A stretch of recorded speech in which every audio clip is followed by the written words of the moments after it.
Hello everyone, welcome back to my YouTube channel. ಇವತ್ತು ನಾನು healthy drink ರೆಸಿಪಿನ share ಮಾಡ್ತಾಯಿದ್ದೀನಿ. ತುಂಬಾ ಸಿಂಪಲ್ಲಾಗಿ ಮಾಡ್ಕೊಬೋದು.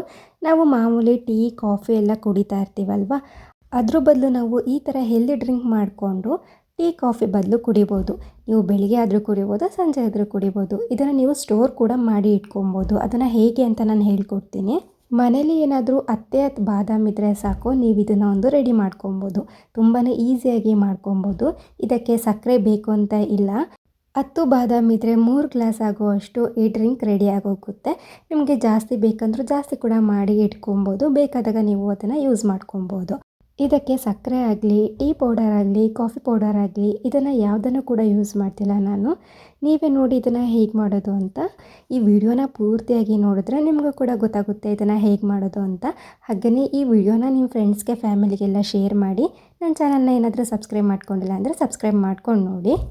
ಟೇಸ್ಟ್ ಕೂಡ ನೀವು ಇದನ್ನು ಒಂದ್ಸಲ ಮಾಡಿದ್ರೆ ಸಾಕು, ಮತ್ತೆ ಮತ್ತೆ ಮಾಡ್ತಾಯಿರ್ತೀರ, ಅಷ್ಟು ಟೇಸ್ಟಿಯಾಗಿರುತ್ತೆ ಇದಂತೂ. ಇದನ್ನು ಇವಾಗ ಹೇಗೆ ಮಾಡೋದು ಅಂತ ನೋಡೋಣ. ಮೊದಲಿಗೆ ಒಂದು ಪ್ಯಾನನ್ನು ಸ್ಟವ್ ಮೇಲೆ ಆನ್ ಮಾಡಿ ಇಟ್ಕೊಂಡಿದ್ದೀನಿ. ಇವಾಗ ಅದಕ್ಕೆ 1 ಸ್ಪೂನ್ ಆಗುವಷ್ಟು ತುಪ್ಪನ ಹಾಕ್ಕೊಳ್ತಾ ಇದ್ದೀನಿ. ನಾನು ಇಲ್ಲಿ ಮಾಡ್ತಿರೋದು ಬರೀ 3 ಗ್ಲಾಸ್ ಆಗುವಷ್ಟು, ಹಾಗಾಗಿ ಅದಕ್ಕೆ ಎಷ್ಟು ಬೇಕೋ ಅಷ್ಟನ್ನು ಮಾತ್ರ ನಾನು ತೋರಿಸ್ತಾ ಇದ್ದೀನಿ. ನಾನು ಇಲ್ಲಿ ಏನು ತೋರಿಸ್ತಾ ಇದ್ದೀನಿ ಇದೆಲ್ಲ ಬರೀ 3 ಗ್ಲಾಸಿಗೆ ಆಗುವಷ್ಟಷ್ಟೇ. ಮೊದಲಿಗೆ ತುಪ್ಪ ಹಾಕ್ಕೊಂಬಿಟ್ಟು 1 ಸ್ಪೂನ್ ಆಗುವಷ್ಟು ಬಾದಾಮ್ ಹಾಕ್ಕೊಂಡಿದ್ದೀನಿ. ಅಂದರೆ 10 ಬಾದಾಮನ್ನ ಮಾತ್ರ ಹಾಕ್ಕೊಂಡಿದ್ದೀನಿ. ಹಾಗೆಯೇ ಬಾದಾಮನ್ನ ಎಷ್ಟು ಹಾಕ್ಕೊಂಡಿರ್ತೀರೋ ಅದ್ರ ಅರ್ಧ, ಅಂದರೆ ನಾನು 10 ಬಾದಾಮ್ ಹಾಕ್ಕೊಂಡಿದ್ನಲ್ವ, 5 ಪಿಸ್ತಾನ ಹಾಕ್ಕೊಂಡಿದ್ದೀನಿ. ಹಾಗೆಯೇ ಪಂಪ್ಕಿನ್ ಸೀಡ್ಸನ್ನು ಹಾಕ್ಕೊಂಡಿದ್ದೀನಿ. ಕುಂಬಳಕಾಯಿ ಬೀಜ ಸಿಗುತ್ತಲ್ವ, ಅದನ್ನು ನಾನು 1 ಸ್ಪೂನ್ ಆಗುವಷ್ಟು ಹಾಕ್ಕೊಂಡಿದ್ದೀನಿ. ಕುಂಬಳಕಾಯಿ ಬೀಜ ಹಾಕಲೇಬೇಕು ಅಂತ ಏನೂ ಇಲ್ಲ, ಸ್ಕಿಪ್ ಮಾಡ್ಬೋದು. ಬಟ್ ಟೇಸ್ಟ್ ತುಂಬಾ ಚೆನ್ನಾಗಿರುತ್ತೆ ಹಾಕಿದರೆ, ಹಾಗಾಗಿ 1 ಸ್ಪೂನ್ ಅಷ್ಟು ಹಾಕ್ಕೊಂಡಿದ್ದೀನಿ. ಬಾದಾಮ್, ಪಿಸ್ತಾ ಮತ್ತು ಪಂಪ್ಕಿನ್ ಸೀಡ್ಸ್ನ ತುಪ್ಪದಲ್ಲೇ ಚೆನ್ನಾಗಿ ಹುರ್ಕೊಬೇಕು. ಅದಾದಮೇಲೆ ನಾನು ಇದಕ್ಕೆ ಸ್ವೀಟಿಗೆ ಎಷ್ಟು ಬೇಕೋ ಅಷ್ಟು ಬೆಲ್ಲನ ಹಾಕ್ಕೊಳ್ತಾ ಇದ್ದೀನಿ.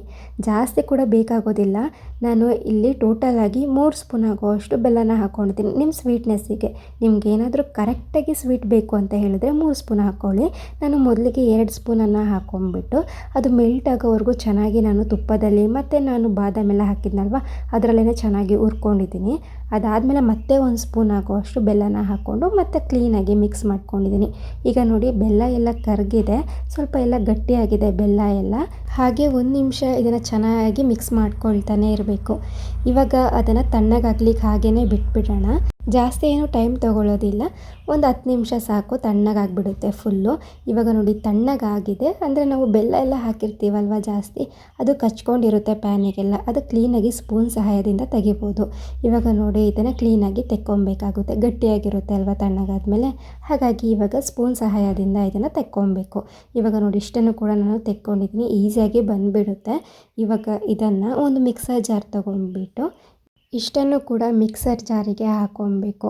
ಇವಾಗ ಫಸ್ಟಿಗೆ ಇಷ್ಟನ್ನು ಟೋಟಲಾಗಿ ಹಾಕ್ಕೊಂಬಿಟ್ಟು ಗ್ರೈಂಡ್ ಮಾಡ್ಕೊಬೇಕು, ಬೇರೆ ಏನೂ ಹಾಕಬಾರ್ದು. ಇವಾಗ ಮೊದಲಿಗೆ ನಾವು ಏನು ನಟ್ಸ್ ಎಲ್ಲ ಹಾಕ್ಕೊಂಡಿರ್ತೀವಿ ನೋಡಿ, ಇಷ್ಟನ್ನು ಕೂಡ ಹಾಕ್ಕೊಂಬಿಟ್ಟು ಗ್ರೈಂಡ್ ಮಾಡ್ಕೊಬೇಕು.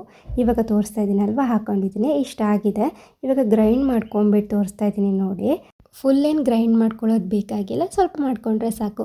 ತರಿ ಇದ್ದರೆ ಬಾಯಿಗೆ ಸಿಗ್ತಾಯಿದ್ರೆ ಚೆನ್ನಾಗಿರುತ್ತೆ. ಹಾಗಾಗಿ ಇವಾಗ ನಾನು ಇದರಲ್ಲಿ ಒಂದು ಅರ್ಧ ಸ್ಪೂನ್ ಆಗೋಷ್ಟು ತೆಗೆದು ಸೈಡಲ್ಲಿ ಇಟ್ಕೊಂಡಿದ್ದೀನಿ, ಲಾಸ್ಟಿಗೆ ತೋರಿಸ್ತೀನಿ ಏನಕ್ಕೆ ಅಂತ.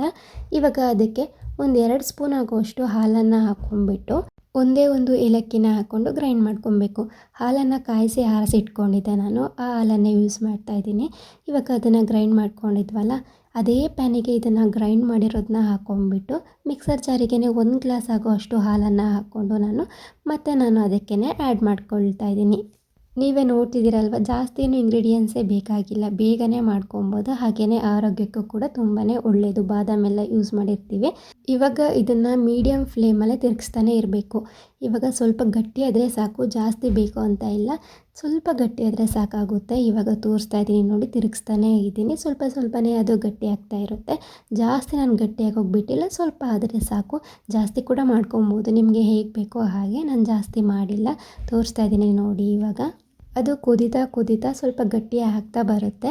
ಜಾಸ್ತಿ ನಾನು ಗಟ್ಟಿ ಮಾಡ್ಕೊಂಡಿಲ್ಲ ಇಲ್ಲಿ, ಹಾಗೆಯೇ ಇದೆ ಚೆನ್ನಾಗಿರುತ್ತೆ. ಹಾಗಾಗಿ ಇವಾಗ ಇದು ಚೆನ್ನಾಗಿ ಕುದಿ ಬರಬೇಕು. 1/4 ಗಂಟೆ ಇದನ್ನು ಹಾಗೆಯೇ ಕುದಿಸ್ತಾನೆ ಇರಬೇಕಾಗುತ್ತೆ. ಇಷ್ಟು ಮಾಡಿಕೊಂಡ್ರೆ ಇದು ರೆಡಿಯಾಗೋಗುತ್ತೆ. ಆವಾಗಲೇ ನಾನು ಅರ್ಧ ಸ್ಪೂನ್ ಆಗುವಷ್ಟು ಗ್ರೈಂಡ್ ಮಾಡಿ ಎತ್ತಿಟ್ಕೊಂಡಿದ್ನಲ್ವ, ಅದು ಏನಕ್ಕೆ ಅಂತ ಹೇಳ್ತೀನಿ, ಫುಲ್ ನೋಡಿ ವಿಡಿಯೋನ.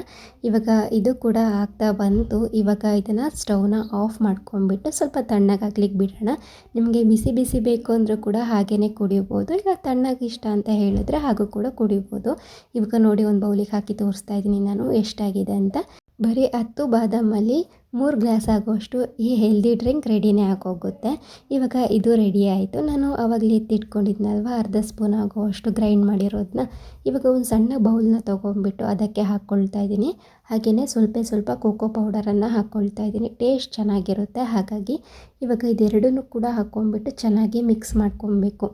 ಇವಾಗ ಇದನ್ನು ಮಿಕ್ಸ್ ಮಾಡ್ಕೊಂಡ್ಬಿಟ್ಟು ನಾವು ಆವಾಗಲೇ ಮಾಡಿ ಇಟ್ಕೊಂಡಿದ್ವಲ್ಲ ಡ್ರಿಂಕ್ನ, ಅದನ್ನು ಗ್ಲಾಸಿಗೆ ಸರ್ವ್ ಮಾಡ್ಕೊಬೇಕು. ಇವಾಗ ಗ್ಲಾಸಿಗೆ ನಾವು ಡ್ರಿಂಕನ್ನು ಹಾಕ್ಕೊಂಡಾಗಿದೆ. ಇವಾಗ ಅದ್ರ ಮೇಲೆ ನಾವು ಕೋಕೋ ಪೌಡರ್ ಮತ್ತು ನಟ್ಸ್ನ ಹಾಕ್ಕೊಂಡಿದ್ವಲ್ಲ ಮಿಕ್ಸ್ ಮಾಡಿ, ಅದನ್ನು ಮೇಲೆ ಹಾಕ್ಕೊಂಡ್ರೆ ಇದು ರೆಡಿನೇ ಆಗೋಗುತ್ತೆ. ಮಿಕ್ಸ್ ಮಾಡ್ಕೊಂಡು ಕುಡಿದ್ರೆ ತುಂಬಾ ಚೆನ್ನಾಗಿರುತ್ತೆ.